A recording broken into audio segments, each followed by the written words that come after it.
Good morning everyone, welcome back to my channel Aparna Roy blog. আমার কাছের এবং দূরের সকল বন্ধুরা কেমন আছো? আশা করি তোমরা যে যেখান থেকে আজকের ব্লগ ভিডিওটি দেখছো সকলে ভালো আছো এবং সুস্থ আছো। আর আমরাও তোমাদের ভালোবাসা ঠাকুরের আশীর্বাদে বেশ ভালো আছি। এই কদিন বাড়িতে ছিলাম না, তো ঘর বাড়ির অবস্থা খুব একটা ভালো না, বিশেষ করে রান্নাঘরের। আর এই যে যত জামা কাপড়গুলো পরে এসেছি, আর কিছু কিছু নোংরাও চলে এসছে, সেইগুলো একটু পরিষ্কার করব। তাই জামা কাপড়গুলো ভিজিয়ে নিয়েছি। সকালবেলা একটু হালকা ব্রেকফাস্ট করে নিলাম। তারপর তোমাদের দাদাভাই তো অফিসে বেরিয়ে পড়লো, আর আমাদের গুল্লুর তো এখন স্কুল ছুটি। তোমরা তো জানো ও তো আর স্কুলে থাকে না, সারাদিন আমাকে আজকে জ্বালাবে আমি জানি। যদিও অনেক দিন বাড়িতে ছিল না, আর মামা বাড়ি থেকে আসার পর গুল্লুর একটু মন ভালো লাগে না। তো যাই হোক, আর এখন যা অবস্থা চলছে কারেন্ট বলছে আর কি, গ্যাসের, তাতে মনে হয় সেই পুরনো জিনিসটাকে আবার সেই ভালো করে ব্যবহার করতে হবে। তো তার জন্য আজকে রান্নাঘরটাই একেবারে পরিষ্কার করতে এলাম। আর এই যে ঝুড়িগুলো র্যাকগুলো দেখছো, এইগুলো একটু পরিষ্কার করে নেব। কারণ বাড়িতে না থাকলে কি হয় বলো তো, এক সপ্তাহ হোক আর 10 দিন হোক, একদম সমস্ত জিনিসগুলোতে একটু নোংরা লেগে যায়। তারপর পোকা টোকা এটা ওটা হাঁটা চলা করে, নিশ্চয়ই ঘরে থাকে, রান্নাঘরে থাকে না এমন কোনো কথা ইয়েই নেই, রান্নাঘরে থাকবে আরশোলা। তো সেই জন্য ভাবছি সবগুলো একটু ভালো করে পরিষ্কার করে রেখে যাই, কারণ বাড়ি না থাকলে আরশোলার উপদ্রবে আর মাথা খারাপ হয়ে যায়। তো ওগুলো কি করে যে ছাড়াবো, তোমাদের কাছে কোনো টোটকা থাকলে অবশ্যই জানিও বন্ধুরা। অনেক কিছু করে দেখেছি, যায় না, জানো তো। তো যাই হোক, পরিষ্কার থাকলে একটু কম ওগুলো থাকে, ওই জন্য চেষ্টা করি পরিষ্কার রাখার। তো বাড়িতে ছিলাম না, এই জন্য একটুখানি বেশি করে আরও ডিপ ক্লিনিং করতে চলে এলাম রান্নাঘরটাকে আজকে। তো এই যে ইন্ডাকশনটাকে এইভাবে রেখেই দিই, কিন্তু কখনো রান্না হয় না। তাই ভাবলাম এখন থেকে ইন্ডাকশনে, তোমাদের দাদাভাই বলেই দিয়েছে ইন্ডাকশনে রান্না করো। অ্যাকচুয়ালি কী বলো তো, ইন্ডাকশনটা আমার গুল্লুর যবে থেকে জন্ম তবে থেকে ইন্ডাকশনটা কেনা, তো 10 বছর হয়ে গেছে। তো ঘরে থাকা হয়, সেইভাবে ইউজ করি না। মাঝখানে তো 4 বছর ধরে প্যাক করাই ছিল। তো এই জন্য এই যে লাইটগুলো আছে না, রাইস, জল, দুধ গরম করার যে লাইটগুলো আছে, এই যে এইদিকে দেখো, এই একটা লাইটও জ্বলে না। তো যাই হোক, ওই জন্য আর কি একটু পরিষ্কার করে নিলাম। আর তোমাদের দাদাভাইকে বললাম একবার দোকানদারের কাছে খবর নাও, যদি ও পারে তাহলে নিয়ে যাইও, নইলে নিতে হবে না। কাজ চালিয়ে নিতে পারি আমি, কিন্তু আমি যদি ভাত তুলে দিতে চাই তাহলে রাইসের ওখানটায় দিতে যাই, কিন্তু সেইখানটা আলোটা জ্বলে না, তো রাইসে থাকে না কোথায় থাকে সেটা বোঝা যায় না। তবে হ্যাঁ, কাজ চালানোর চেষ্টা করছি আর কি, যেভাবে যদি না লাস্টে ঠিক না হয় এটা দিয়েই কাজ চালিয়ে নেব। ফালতু শুধু টাকা নষ্ট করে আবার একটা কিনবো না। আর এই দিকে ছিল ওই যে মশলার যে র্যাকটা, ওই র্যাকটা এখন থেকে ভেবেছি ওই সাইডে রেখে দেবো, যেহেতু ইন্ডাকশনটা প্রতিদিন ব্যবহার করা হবে, সেই কারণে ইন্ডাকশনটা সামনে থাকলে সুবিধা হয়। আর এই যে র্যাকে দেখো, সেই 4টে কাচের ছোটো ছোটো জার ছিল। আর বাড়ি যাওয়ার আগে তোমরা তো দেখেছো, এই যে আরও 4টে কাচের জার কেনা হয়েছিল। তো এই কাচের জার 4টেকে আবার এর সঙ্গে যোগাযোগ করে, পরিষ্কার করে মুছে আবার ওর মধ্যে কিছু কিছু জিনিস রেখে দেবো।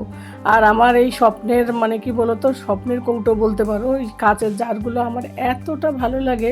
আর কি সুন্দর কিউট ছোটো ছোটো করে, দেখতেও খুব সুন্দর লাগে, মনটা একদম জুড়িয়ে যায়। তাই এই সমস্ত ডাব্বাগুলো আমি বের করে দেখো পরিষ্কার করে নিয়েছি। আর বাড়িতে এসে আমি কি করি, যেখানেই যাই না কেন, বাড়িতে এসে আগে আমি যেদিন আসা হয় রাতের বেলা, পরের দিনই চেষ্টা করি রান্নাঘরটাকে পরিষ্কার রাখতে। কারণ রান্নাবান্না আর বেডরুমটা, এই দুটো জিনিস পরিষ্কার না থাকলে রাতের বেলা ঘুমিয়েও শান্তি পাওয়া যায় না, রান্নাঘরে এসে রান্না করেও শান্তি পাওয়া যায় না।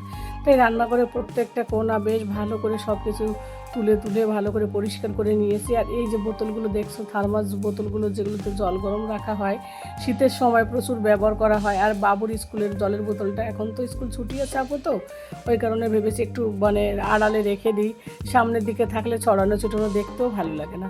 তো রান্নাঘরটা যে খুব একটা বড় আবার খুব একটা ছোট তাও বলবো না, আবার জিনিসপত্রও অনেকটা।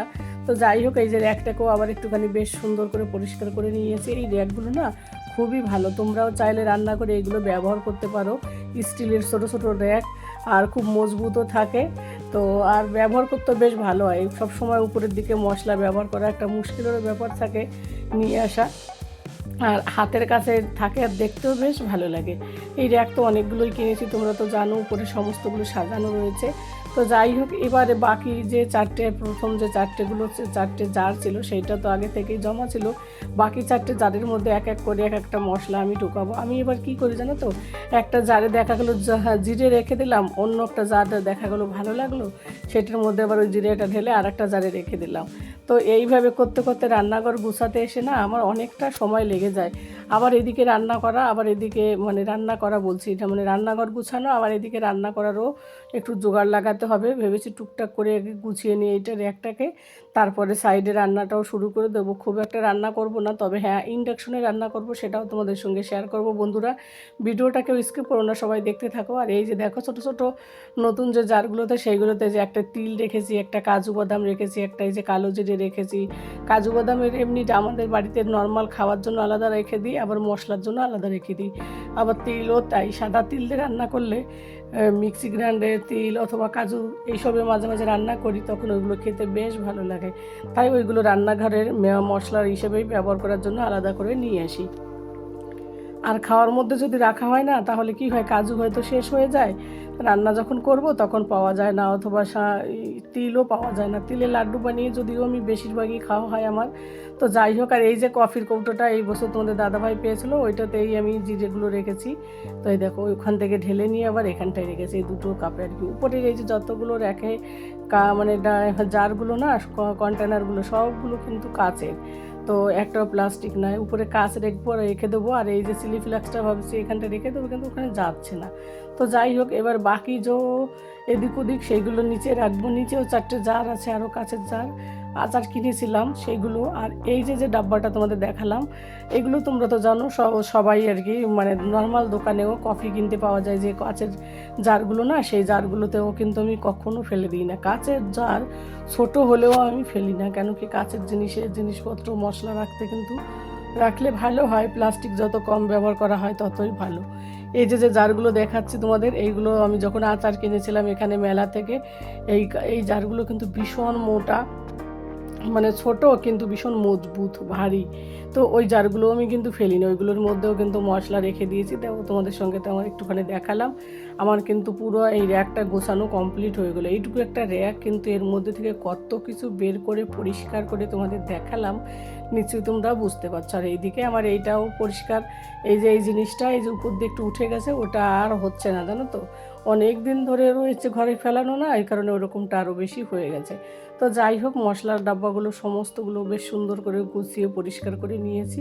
এবার আমার একটু শান্তি, রান্নাঘরে রান্না করতে এসে একটু অগোছালো দেখলে ভালো লাগে না। তোমাদের দাদাভাই 3 দিন বাড়িতে ছিল, 3 দিন খেয়েছে রান্না করে সিদ্ধ ভাত, আর 3 দিন হচ্ছে অফিসে খেয়েছে রাতের বেলা বিশেষ করে, ওই জন্য একটু নর্মাল ছিল না, একটু এলোমেলো ছিল। তারপরে ওই যে ইন্ডাকশনের যে কড়াইগুলো ছিল, সেইগুলো কড়াইতেই কিন্তু আজকে আমি রান্না করছি পাট শাক। বাড়ি থেকে পাট শাক নিয়ে এসেছি, তো ঘরে ছিল শুকনো চিংড়ি মাছ, সেই শুকনো চিংড়ি মাছ দিয়ে পাট শাক দিয়ে একটু তরকারি রান্না করছি। আর হচ্ছে বাড়ি থেকে যে মানকচু নিয়ে এসেছি কই মাছ দিয়ে, সেই মানকচুর তরকারি করেছি। আজকে সমস্ত কিছু খাবার দেশি খাবার। এই কড়াইটাতে রান্না করতে একটু অসুবিধা হচ্ছিলো, কারণ স্টিলের তো তেল ছাড়া কিছু দিলে পরেই পুরে কালো হয়ে যায়। তো ভেবেছি ননস্টিক বলছি, ইন্ডাকশনের একটা কড়াইও কিনবো। তো রান্না বান্না, ঘর বাড়ি গোছানো সমস্ত কিছু কিন্তু আমার কমপ্লিট। তোমাদের দাদাভাইও চলে আসবে এখন, আর গোছানোর পর রান্নাঘরটা দেখে মনে এতটা শান্তি জাগে কি বলবো, আর ভীষণ ভালো লাগে, এতটা পজিটিভ ভাবনা আসে আমার। আর এইদিকে দেখো, তরকারিটাও রান্না করা হয়ে গেছে, কড়াইতে রেখেছি, যার কারণ একটু আগেই রান্না করেছি। তো যদি খাওয়ার সময় মনে হয় একটু গরম করব, ওই জন্য কচুর তরকারি তো একটু ঝোল ঝোল করে রান্না করেছি। আর এই যে কথা বলতে বলতে তোমাদের দাদাভাইও ফোন করলো, বললো চলে আসছে, আমি আসছি 10 মিনিটের মধ্যে।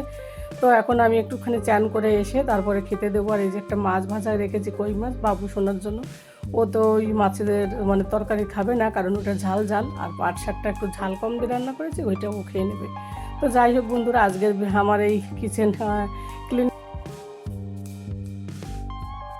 ক্লিনিং ব্লগ ভিডিওটি যদি ভালো লাগে অবশ্যই আমাকে একটা কমেন্ট করে দিও এবং একটা লাইক করে দিও। আর এইদিকে দেখো, পাট শাকের তরকারি দেখতে কতটা সুন্দর হয়েছে, একেবারে সবুজ সবুজ, খেতেও খুব সুন্দর হয়েছিল। তো পাট শাক রান্না করেছে, আর ওইদিকে তো দেখলে কচুর তরকারি রান্না করেছি। তো যাই হোক, রান্নাটাও খুব সুন্দর হয়েছিল। আর কি বলো তো, অনেক দিন ধরে একটা মানে যে পাত্রগুলো আমি ব্যবহার করি না কোনো দিনও, সেইগুলো কি করি, একটা বড় একটা বালতির মধ্যে কিছু একটার মধ্যে আর কি ব্যাগের মধ্যে রেখে দিই। তো সেখান থেকে সেই থালা বাসনগুলো ধুয়ে পরিষ্কার করে রেখেছি, আর সেগুলোই তোমাদের দেখাবো। কারণ এইগুলো আমি 2016 সালে অনলাইনে অর্ডার করে কিনেছিলাম গুজরাটে থাকতে, তখন আমার গুল্লুরও জন্ম হয়নি তখনকার সময়। তো এই যে এই নন স্টিকের যে ইন্ডাকশনের যে মানে থালা বাসনগুলো না, এগুলো কেনা হয়েছিল। তো সেইগুলো একটু বের করলাম, বের করে ধুয়ে পরিষ্কার করে নিলাম। আর এদিকে দেখো কড়াইটা একটু কালচে কালচে হয়ে গেছে, মানে কড়াই খালি কড়াই দিলেই কালো হয়ে যায়, এটা হচ্ছে সমস্যা। আর এই স্টিলের কড়াই তারপর আবার ছোটো, তো রুটি বানানোর ওটাও কিছুদিন ব্যবহার করেছিলাম ওখানে থাকতে, ওই জন্য ওর হাতলটাও নষ্ট হয়ে গেছে। তো ঘরে থেকে থেকে জিনিসগুলো আরও বেশি নষ্ট হয়েছে। তারপর দুধ গরম করার তো সব কিছু মোটামুটি আছে। তারপরে ইডলি কুকার, তো ইন্ডাকশনের আর কিছু কিছু জিনিস আর কেনাকাটা করতে হবে। তবে এইগুলো দিয়ে চেষ্টা করব কিছুদিন চালানোর জন্য, তারপর বাকি জিনিসগুলো কেনাকাটা করা হবে। আর এইদিকে তোমাদের সঙ্গে কথা বলতে বলতে তোমাদের দাদা ভাইও চলে এসেছে অলরেডি, তো ওকে আমি এখন খেতে দেবো আর আমরাও খেয়ে নেবো। তো বন্ধুরা, আজকের ব্লগ ভিডিওটি আর বেশি বড় করব না। যে যেখান থেকে দেখছো সকলে ভালো থাকো, সুস্থ থাকো এবং সাবধানে থাকো। আর এত সময় ধরে ব্লগটা দেখার জন্য অনেক অনেক ধন্যবাদ এবং অনেক অনেক ভালোবাসা। Bye bye, tata.